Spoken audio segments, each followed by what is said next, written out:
د صنعت او سوداګرۍ په ډګر کې میدان وردګ ولایت لا هم پر مخ روان دی.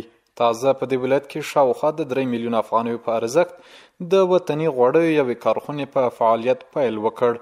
د یاد ولایت د صنعت او سوداګرۍ رئیس انجینر محمد خان ځواک وایي دا کارخونه په ورځني ډول 1 ټن غوړي او 6,000 کیلوګرامه کنجاړه تولیدوي چې پکې 15 کسانو ته د کار زمینه هم برابره شوې. نن میدان وردګ ولایت په مرکز کې د وطني غوړیو او کنجاړیو تولیدي کارخونې فعالیت باندې فایل وکړلو چې د دوی د 3 میلیونو افغانیو په ابتدایي سرمایه‌ګذارۍ سره پانګونه دلته کړې ده چې تقریبا 24 ساعتونو کې د 1 ټن غوړیو او 6,000 تقریبا 6,000 کیلوګرامه کنجاړي د تولید ظرفیت لري او 15 نفره هیوادوال ته په مستقیم ډول د کار زمینه پکې مساعده شوې ده.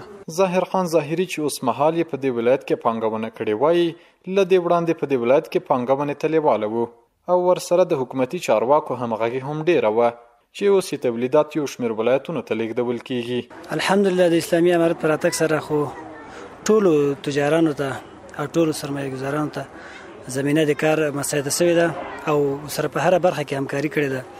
مونږ خو مخکې په هلمند کې کارخانې درلودلې بیا هم اقدام وکړ چې د خلکو ته د کار زمینه برابر شي کارګرو ته.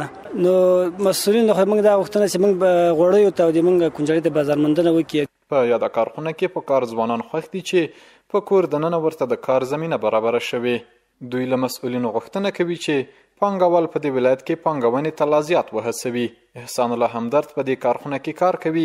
نوموړی خوښ دی چې په کور دننه ورته د کار زمینه برابره شوې. والله ډېر خوشحاله یو چې په خپل هیواد کې راته د کار زمینه برابره شوې ده. له نورو پانګوالو هم هیله دا ده چې بهر کې چې اوسېږي راشي خپل هیواد ته هلته سرمایه‌ګذاري وکړي تر څو خپل هیوادوال د کار زمینه برابره شي. قادر خان هم په یاده کارخونه کې کار کوي.